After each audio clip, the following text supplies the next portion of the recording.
बच्चों।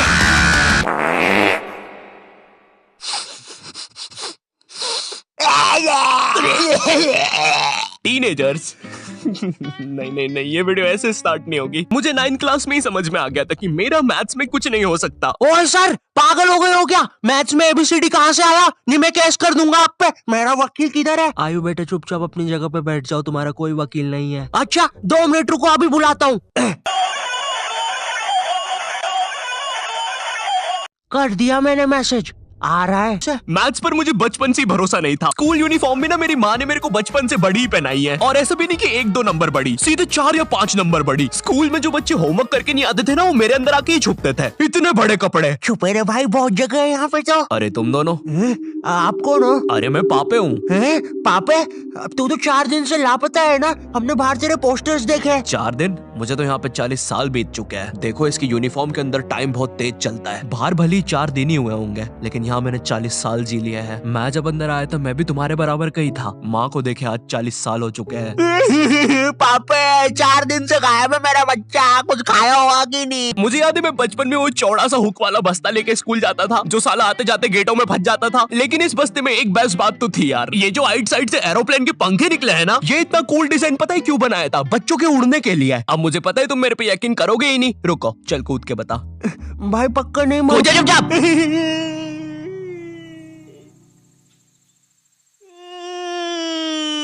मैंने तो बोले।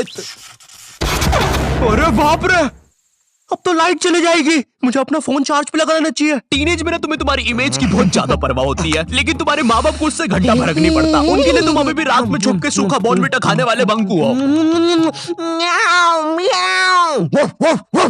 बॉर्नविटा सूखा तो बिल्कुल ना खाने दे बच्चों को। टीनेज में तुम्हारे माँ बाप तुम्हारी प्राइवेसी की धज्जियां उड़ा के रख देते हैं। एग्जाम्पल के लिए, अगर तुम अपना फोन कहीं छोड़ के जाओगे और अगर तुम बोल के जाओगे मेरे फोन पे किसी का भी फोन आए तो उठाना मत, फिर तो पक्का उठाएंगे। और चलो फोन उठा लिया, कोई दिक्कत नहीं है, लेकिन अब बात भी तो करो सामने वाले से। फोन उठा के चुपचाप खड़ जाएंगे। इनको पता लगाना होता है कि सामने वाला कौन है, क्योंकि इनको लगता है कि तुम्हें बस लड़कियां ही फोन करेगी।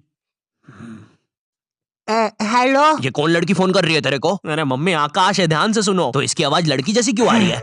क्या सच में मेरी आवाज इतनी लड़की जैसी है? कहीं मैं सच में तो लड़की नहीं? अब मैं अपनी शक्तियों का गलत इस्तेमाल करूंगा। और इसी तरह आकाश ने अपनी शक्तियों का गलत इस्तेमाल शुरू कर दिया। बेबी रिचार्ज करवाओ ना सोना बाबू। Wingardium leviosa. सुनो सुनो, 253 का रिचार्ज। 256 का बाबू। 256 का रिचार्ज कर दे। हो गया सर, हो गया। काउंटर मत तोड़ो हमारा, हो गया। बेबी बेबी बेबी और इसी तरह आकाश बन गया दुनिया का सबसे बड़ा स्कैमर। ये ऐसे क्यों हंस रहा है? मुझे क्या पता, शायद जो नशे अभी हम करने वाले उसने पहले ही कर लिए होंगे। तो तेरी गर्लफ्रेंड नहीं है फिर? नहीं है, बोला तो सही। ठीक है जा।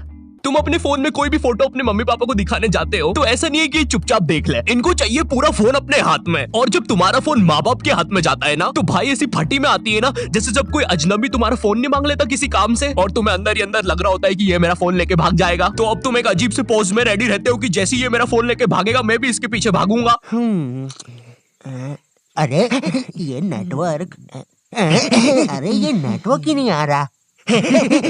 हाँ, हो गया। Thank you. अरे मेरा फोन। वो तो मेरा ही आदमी था।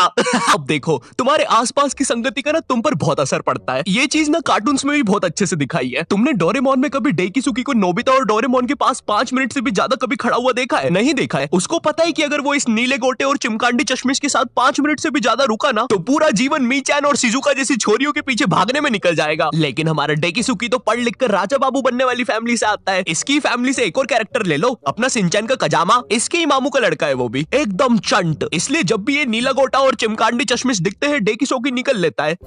हेलो शिजुका, क्या तुम मेरे साथ होमवर्क करना पसंद करोगी? क्यों नहीं डेकिसुकी?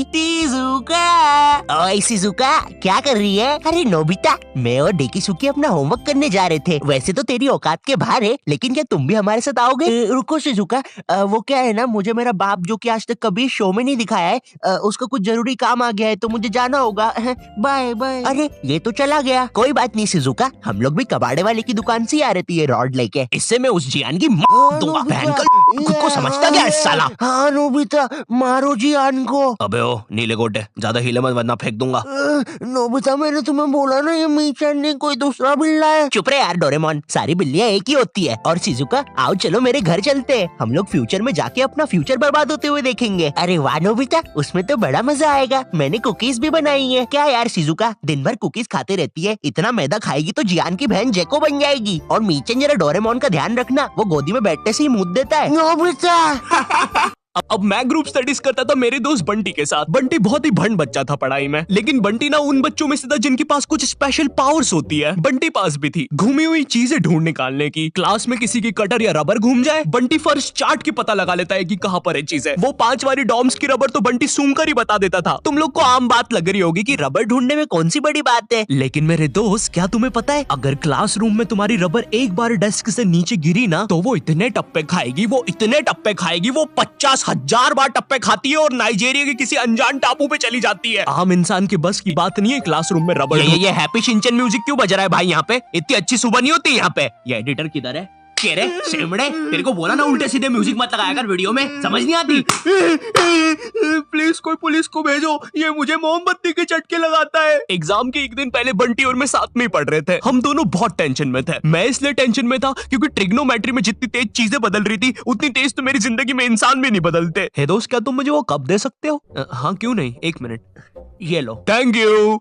बदल गए। मैथ्स पर मुझे बचपन से ही भरोसा नहीं था। एक बार 5th क्लास में मैंने 9 का टेबल रटा था, 9 घंटे लगा के। अगले दिन स्कूल गया तो एक एबला बच्चा आके मुझे 9 का टेबल लिखने की ट्रिक बता रहा है। भाई 9 का टेबल कौन याद करता है यार, तू ऐसे लिख सकता है 9 8 7 6 5 4 3 2 1 1 2 3 4 5 6 7 8 9। माँ कसम बता रहा हूँ, उस टाइम वो बच्चा बस मुझे 9 का टेबल लिखने की ट्रिक बता रहा था, लेकिन न जाने क्यों उस टाइम वो मुझे मेरे 9 घंटे की मेहनत पे मूतता हुआ नजर आ रहा था। अरे 9 का टेबल कौन याद करता है, इससे तो 9 घंटे में स्टार उत्सव पे शाकरा का बूम बूम देख लेता है।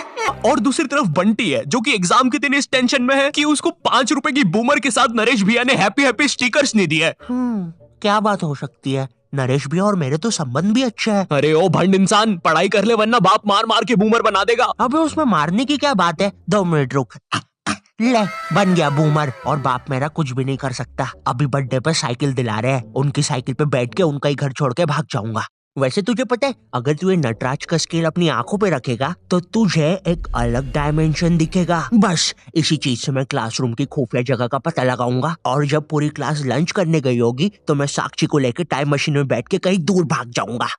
अच्छा हाँ अच्छा जी, हाँ, एक बार और बोला तो तेरा मुंह तोड़ दूंगा। अच्छा 1 सेकंड, टाइम मशीन मतलब time travel, time theory, Albert Einstein और स्टीफन हॉकिंस को जानता है तू? नहीं तो। अच्छा है वो लोग भी तुझे नहीं जानते, वरना ये सुनने के बाद तो वो इसी नटराज के स्केल से तेरी नाभि पे इतने चमेट बजाते ना। हैं? बस चमेट बजाते? अल्बर्ट अगर मैं वहाँ पे होता तो उस बच्चे की स्पीड ब्रेकर जैसी नाभि पे अपनी साइकिल का पहिया चढ़ा देता। हाँ, और मैं होता तो अपनी इक्वेशन E=mc² में से E और स्क्वायर हटा के उस बच्चे को MC बोल देता।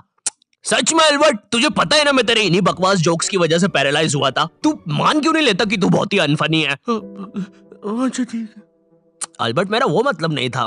कम ऑन यार अल्बर्ट, तू हमेशा अल्बर्ट सांस नहीं आ रही भाई, उठा दे प्लीज। हेलो, आई होप तुम्हें वीडियो पसंद आया होगा, और अगर मुझसे और बात करना चाहते हो या जानना चाहते हो तो इंस्टाग्राम पर आ जाओ, ठीक है? ये मेरा इंस्टाग्राम है, follow me on Instagram. And channel पे नए हो तो सब्सक्राइब कर देना। मैं मिलता हूँ तुमसे नेक्स्ट वीडियो में, तब तक के लिए बाय।